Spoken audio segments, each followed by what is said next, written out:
नमस्कार. महाराष्ट्रातील सर्व शिक्षक, शिक्षणप्रेमी नागरिक आणि पालक यांना नवीन शैक्षणिक वर्षाच्या पहिल्यांदा मी शुभेच्छा देतो.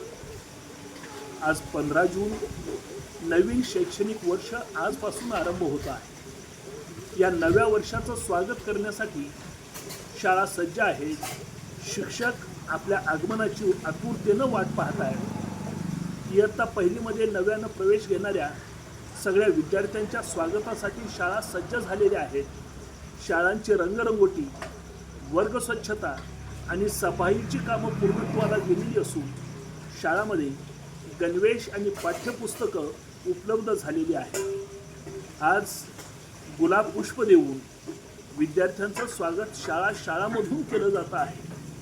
आणि म्हणून अशा पार्श्वभूमीवरती नव्या वर्षाला सामोरं जात असताना घराचा उंबरठा ओलांडून ज्या वेळेला इयत्ता पहिलीच्या वर्गामध्ये विद्यार्थी प्रवेश घेत आहेत, त्यावेळेला गेल्या वर्ष 6 महिन्याच्या कालावधीमध्ये असंख्य पालकांच्या मनामध्ये प्रश्न तयार झालेला आहे की आपण आपल्या विद्यार्थ्यांना नेमकं कोणत्या शाळेमध्ये प्रवेश घ्यावा. आणि हे करत असताना आपण मनामध्ये असा विचार करतो की ज्या शाळामध्ये चांगला शिक्षक आहे, इयत्ता पहिलीचा वर्ग कुणाकडे आहे याचं नियोजन बघून आपण त्या ठिकाणी प्रवेश घेण्याचा विचार मनामध्ये करता.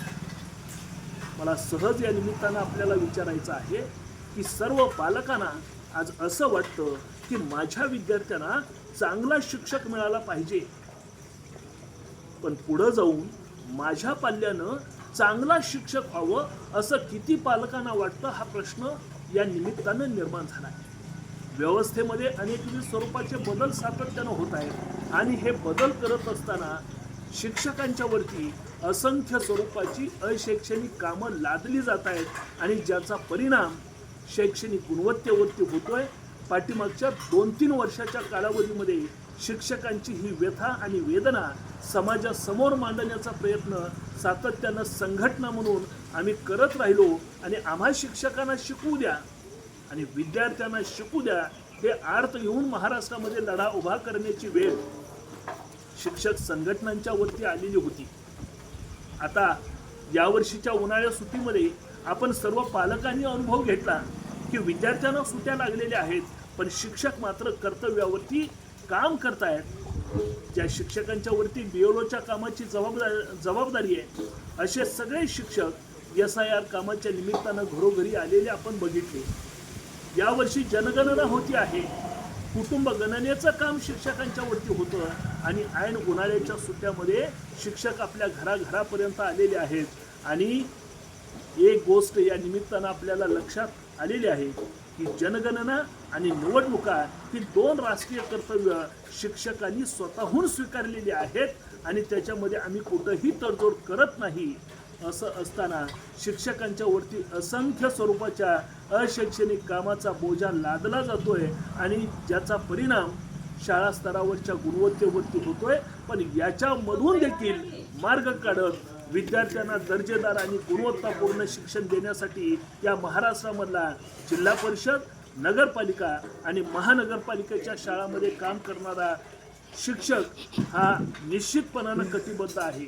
जर आज आपण शिष्यवृत्ती परीक्षांचे येऊ घातलेले निकाल बघितले, नवोदय परीक्षांचे निकाल बघितले, MPSC UPSC मधल्या यशस्वी झालेल्या गुणवंत युवकांच्या निकालाची मीमांसा केली तर आपल्याला निश्चितपणानं लक्षात येईल की जास्त मोठ्या प्रमाणामध्ये जिल्हा परिषदेच्या शाळांमध्ये शिकलेले विद्यार्थी याच्यामध्ये यशस्वी झालेले आपल्याला दिसतात. आणि म्हणून शिक्षकांच्या वरती इतर अनेक विविध स्वरूपाच्या जबाबदाऱ्या जरी असल्या तरी जिल्हा परिषदेच्या शाळांमध्ये शिकवणारा शिक्षक हा गुणवत्तेचा शिक्षक आहे. आणि म्हणून इतर सगळ्या जबाबदाऱ्यांना न्याय देताना देखील आपल्या मूळ शिक्षकी पेशाला, आपल्या धर्माला तो निश्चितपणानं जागण्याचा प्रयत्न करतो. आणि म्हणून आज देखील महाराष्ट्रामधल्या जिल्हा परिषदेच्या शाळातील मुलं हुशार अशा पद्धतीचं गर्वगीत तुम्हाला आम्हाला निश्चितपणानं बघायला मिळतं. आणि म्हणून महाराष्ट्रामधल्या संबंध ग्रामीण भागामधल्या, शहरामधल्या वाडी वस्तीवरच्या पालकांना या निमित्तानं मला विनंती करायची आहे की बाजारामध्ये एखादी वस्तू खरेदी करायला गेल्यानंतर आपण चांगली वस्तू कुठं मिळेल याच्यासाठी 4-6 दुकानं शोधत असतो. अगदी तशा पद्धतीनं उद्याच्या काळामधला आपला पाल्य चांगला नागरिक घडायचा असेल आणि शिक्षणाचं ध्येय हे शेवटी चांगला माणूस घडवणं आहे. चांगला माणूस घडवण्याच्या ज्या वेगवेगळ्या स्वरूपाच्या कसोट्या आहेत, या कसोट्यामधून उद्याच्या आव्हानांना भिडणारा विद्यार्थी घडवण्याचं काम जिल्हा परिषदेच्या शाळांच्या मधून निश्चितपणानं होतं. बौद्धिक स्तर हा त्याचा उच्चतम असला पाहिजे याच्यासाठी आपला अट्टास निश्चितपणानं असतो. पण दुसऱ्या बाजूला मात्र विद्यार्थ्यांचा भावनिक विकास झाला पाहिजे, सामाजिक विकास झाला पाहिजे, एकूण त्याच्या व्यक्तिमत्वाचा चौफेर विकास झाला पाहिजे. या सगळ्या गोष्टीचे बाळकडू हे निश्चितपणानं जिल्हा परिषदांच्या शाळांच्या मध्ये होताना आपल्याला दिसतात. सहशालेय उपक्रम असतील, विद्यार्थ्यांच्या वक्तृत्वाला पैलू पाडण्याचा विषय असेल, विद्यार्थ्यांना निबंध लेखनाच्यासाठी आकलन तयार करण्याची भूमिका असेल, विद्यार्थ्यांना क्रीडा विषयक गोष्टींची आवड निर्माण करण्याचे प्रश्न असतील, या सगळ्या पातळीवरती जिल्हा परिषदेच्या शाळांमध्ये शिकवणारे शिक्षक तसूवर देखील या ठिकाणी कुठंही कमतरता दाखवत नाहीत. विद्यार्थी गुणदर्शनाचे कार्यक्रम असतील, शालेय सहली असतील, अशा अनेकविध गोष्टींच्या माध्यमातून उद्याच्या सगळ्या समस्यांना सामोरं जाणारा विद्यार्थी आमच्या जिल्हा परिषदेच्या शाळांच्या मधून निश्चितपणानं होतात. आणि म्हणून आमची आपल्याला विनंती असणार आहे की प्राचार्य शिवाजीराव भोसले यांनी एका ठिकाणी खंत बोलताना असं म्हटलेलं आहे की प्रत्येक पालकाला असं वाटतं की माझ्या विद्यार्थ्याला चांगला शिक्षक मिळाला पाहिजे, पण पुढं जाऊन माझ्याच पाल्यानं चांगला शिक्षक व्हावं असं समाजाला वाटत नाही. त्याचं कारण शिक्षकांच्या वरती लादली जाणारी असंख्य स्वरूपाची कामं आणि जबाबदाऱ्या, यामुळे शिक्षकांच्या मनामध्ये आज अशा पद्धतीची अवस्था निर्माण झालेली आहे की नोकरीत त्रास एवढा झाला, विचार आले ऐसे मनी, कोणतेही काम देगा पांडुरंगा, नको खडू फळा पुढच्या जन्मी, अशा पद्धतीची सल घेऊन वावरण्याची वेळ शिक्षकांच्या वरती आलेली आहे. पण असं असताना देखील या परिस्थितीला भिडण्याचं सामर्थ्य या महाराष्ट्रामधल्या शिक्षकांच्या वरती आहे. आज DET सारखं नवीन आव्हान शिक्षकांच्या वरती आहे आणि अशा सगळ्या आव्हानाला सामोरं जात असताना आम्ही निश्चितपणानं आशावादी आहोत. आज जरी हे असे असले तरी उद्या हे असे असणार नाही. दिवस आमचा येतो आहे, हेही दिवस पालटल्याशिवाय राहणार नाही. आणि म्हणून या सगळ्या परिस्थितीमधनं मार्ग काढत ज्या वेळेला आपल्याला पुढं जायचं आहे, त्यावेळेला आम्ही शिक्षकांनी रडत कुडत न बसता या पुढच्या काळामध्ये जे काम आम्ही पेशा आणि व्रत म्हणून स्वीकारलेलं आहे, ते व्रत निश्चितपणानं या ठिकाणी पेलवत असताना नोकरीत आनंद झाला एवढा, विचार ऐसे आले मनी, नको अन्य काम देऊ पांडुरंगा, दे खडू फळा पुढच्या जन्मी, अशा पद्धतीचा सकारात्मक बदल स्वतःमध्ये करून घेतलेला आहे. आणि माझी निश्चितपणानं खात्री आहे येत्या शैक्षणिक वर्षामध्ये जिल्हा परिषदेच्या शाळा या कात टाकलेल्या अवस्थेमध्ये आपल्याला निश्चितपणानं दिसतील. शासनाची धोरणं आणि बदलणारे सगळे संदर्भ हे जरी निश्चितपणानं अडचणीचे असले तरी देखील त्याच्यावरती मात करून विद्यार्थ्यांच्या गुणवत्तेशी तडजोड न करणं आणि परिपूर्ण सर्वांगीण विकास विद्यार्थ्यांचा करणं, याच्यासाठी आम्ही कटिबद्ध आहोत. या नवीन शैक्षणिक वर्षामध्ये अधिक चांगलं काम आमच्या शिक्षकांच्या माध्यमातून निश्चितपणानं घडेल, याच्याबद्दल माझ्या मनामध्ये तीळ मात्र शंका नाही. आज नवीन शैक्षणिक वर्षामध्ये विद्यार्थ्यांना मोफत पाठ्यपुस्तक आपण देतोय. गणवेश योजनेमध्ये गेल्या 3 वर्षापासून दरवर्षी काही ना काहीतरी बदल करायचा म्हणून शासन बदल करतच असतं. यावर्षी तशाही स्वरूपाचा बदल आज शासनानं केलाय.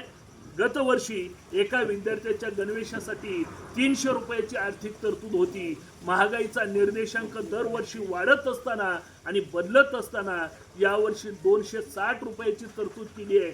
कुणीकडं हा प्रवास हा निश्चितपणानं अस्वस्थ करणारा जरी असला तरी विद्यार्थ्यांना शासनाच्या सगळ्या सोयी सुविधा, शासनाच्या सगळ्या सवलती आणि विद्यार्थ्यांच्या शिष्यवृत्तीच्या अनुषंगानं चांगले बदल आम्ही निश्चितपणानं स्वीकारण्याची भूमिका घेतलेली आहे.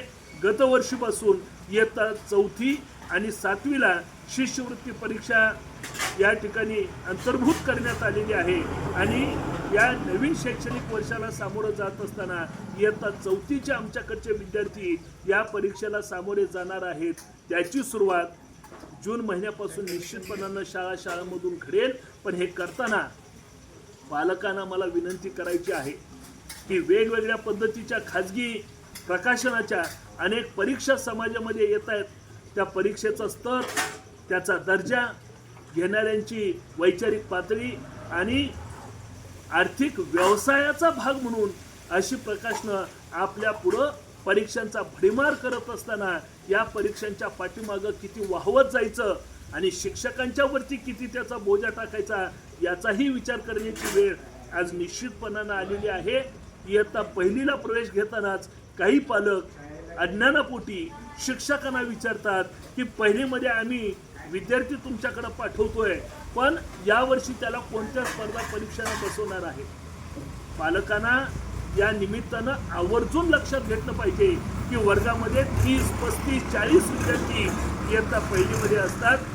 वर्गामधल्या 2-5 विद्यार्थ्यांच्यासाठी त्याची तयारी करून घेत असताना इयत्ता 1ली आणि 2रीच्या टप्प्यावरती विद्यार्थ्यांना वाचन, लेखन, गणिती क्रिया आणि मूलभूत स्वरूपाच्या अभ्यासाचे धडे देणं ही शिक्षकांच्या वरती जबाबदारी असते. आणि म्हणून सर्व वर्गाचा बेसिक तयार होईपर्यंत वर्गामधल्या 100% विद्यार्थ्यांना हे सगळे मूलभूत धडे व्यवस्थित मिळेपर्यंत आपण जर अट्टहासानं शिक्षकांच्या वरती दडपण आणण्याचा प्रयत्न केला तर त्याचा परिणाम 2-5 विद्यार्थ्यांच्या परीक्षांची तयारी होत असताना वर्गामधल्या उर्वरित विद्यार्थ्यांचं मात्र नुकसान होत आहे.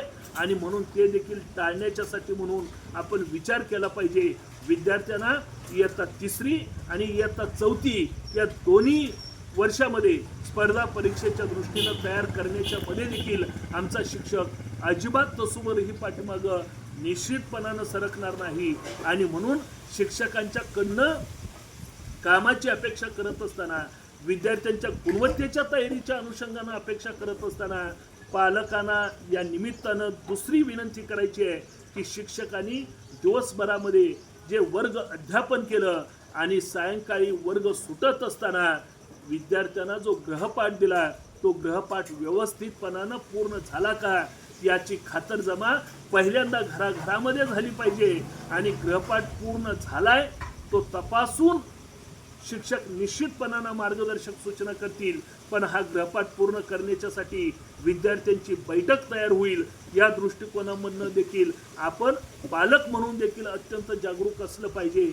हे करत असताना विद्यार्थ्यांच्या हातामध्ये असणारा मोबाईल, विद्यार्थ्यांच्या हातामध्ये असणारे टॅब आणि टीव्हीच्या समोर असणारा वेळ या गोष्टीचं नियोजन देखील घराघरामधनं निश्चितपणाने पालकांनी केलं पाहिजे. आणि म्हणून एका अर्थानं बघितलं तर दिवसाच्या 24 तासामधले 6 तास विद्यार्थी हा शाळेमध्ये असतो, उरलेले 18 तास तो घर आणि समाजामध्ये वावरत असतो. आणि म्हणून शाळेमध्ये दिल्या गेलेल्या गुणवत्तापूर्ण धड्याच्या बरोबर, संस्काराबरोबर बाहेरच्या वातावरणाचा देखील त्याच्या व्यक्तिमत्वावरती आणि त्याच्या जडणघडणीमध्ये फार मोठा परिणाम होत असतो. आणि म्हणून अत्यंत सजगतेनं आपण या विद्यार्थ्यांना देखील बाळकडू घरामधनं चांगल्या पद्धतीनं आपण निश्चितपणानं द्याल अशा पद्धतीची अपेक्षा आहे. गतवर्षी 15 मेला पावसाळा सुरू झालेला होता. अत्यंत उत्साही वातावरणामध्ये सगळीकडे हिरवंगार वातावरण होतं आणि अशा वातावरणामध्ये छत्री, रेनकोट घेऊन 15 जूनला नव्या वर्षाचं स्वागत आपण केलं. दुर्दैवानं यावर्षी अल निनोचा प्रभाव जाणवतो आहे. मृग नक्षत्र निघून 8 दिवसाचा कालावधी उलटल्यानंतर देखील पाऊस कुठं पडल्याचं वर्तमान आपल्या कानावरती पडत नाही. अशा सगळ्या वातावरणामध्ये या ठिकाणी नवीन शैक्षणिक वर्ष येत आहे. आणि अशा सगळ्या वातावरणामध्ये देखील या सगळ्या परिस्थितीवरती मात करत आपल्याला घराघरामधून आणि शाळामधून उद्याच्या विद्यार्थ्यांचं भविष्य घडवायचं आहे आणि ते घडवण्याच्यासाठी आम्ही शिक्षक तर निश्चितपणानं कटिबद्ध आहोत, पण पालक म्हणून देखील आपण अशाच पद्धतीनं सजगतेनं विद्यार्थ्यांच्या प्रत्येक लहान सहान गोष्टीचं सूक्ष्मपणानं निरीक्षण करून आणि पालकाच्या पालकत्वाच्या कसोटीला उतरून विद्यार्थ्यांच्या वरती चांगले संस्कार करावेत. विद्यार्थ्यांचा बौद्धिक विकास हा देखील महत्त्वाचा आहे, पण त्याच्यापेक्षा शिक्षणातून चांगला माणूस घडवणं हे अत्यंत आवश्यक आहे. आणि हा चांगला माणूस घडवण्याचं कार्यशाळा ही आमच्या जिल्हा परिषदेच्या शाळांमध्ये आहेत आणि म्हणून या विद्यार्थ्यांना या शाळांमध्ये प्रवेश घेण्याच्यासाठी आपण प्रवृत्त करावं अशा पद्धतीची विनंती करतो. महाराष्ट्रामधल्या सर्व शिक्षक बांधवांना देखील या निमित्तानं माझी विनंती आहे की आपल्यावरती लादल्या जाणाऱ्या अशैक्षणिक कामं आणि इतर स्वरूपाच्या कामाच्या विरोधामध्ये जनजागरण करण्याची भूमिका सातत्यानं आपण करतोय. नुकतंच चक्रव्यूहातील शिक्षण नावाचं माझं पुस्तक प्रसिद्ध झालं. आपल्या व्यथा वेदना समाजासमोर मांडण्याचा मी व्यक्तिशः प्रयत्न करतोय. महाराष्ट्रामधल्या असंख्य संघटना या ठिकाणी या प्रश्नाच्यासाठी जनजागरण करण्याची भूमिका घेत आहेत आणि म्हणून हे करत असताना आपण मात्र आपली कुवत, आपली क्षमता आणि आपला आवाका जितका आहे ते परिपूर्ण विद्यार्थ्यांच्या ओंजळीमध्ये देण्याच्यासाठी म्हणून कुठंही काटकसर आपण करू नका अशा पद्धतीची विनंती या निमित्तानं करतोय. नजीकच्या कालावधीमध्ये पवित्र पोर्टलद्वारे काही शिक्षकांची भरती होऊ घातलेली आहे आणि काही शिक्षक बांधव वेगवेगळ्या जिल्हा परिषदांच्या मध्ये देखील येतील. आज गतवर्षी सेवानिवृत्त झालेली शिक्षकांची जी पदं आहेत त्यामुळे नव्या शैक्षणिक वर्षाला सामोरं जात असताना या महिनाभराच्या कालावधीमध्ये प्रशासनाची देखील कसोटी लागते आहे आणि अशा वेळेला पवित्र पोर्टलमधली शिक्षकांची भरती ही तत्काळ सुरू व्हावी अशा पद्धतीची देखील विनंती या निमित्तानं राज्य शासनाला मला करायची आहे. परिपूर्ण शिक्षक हा विद्यार्थ्यांचं भवितव्य घडवतो. कमी मनुष्यबळावरती आपल्याला या गोष्टी साध्य करता येणं शक्य नाही आणि म्हणून पुरेसं मनुष्यबळ, पुरेशी संख्या शिक्षकांची शाळांमधनं उपलब्ध व्हावी अशा पद्धतीची देखील विनंती करतो. तुम्हा सर्वांना नवीन शैक्षणिक वर्षाच्या खूप साऱ्या शुभेच्छा या ठिकाणी व्यक्त करतो आणि थांबतो. धन्यवाद. जय हिंद, जय महाराष्ट्र.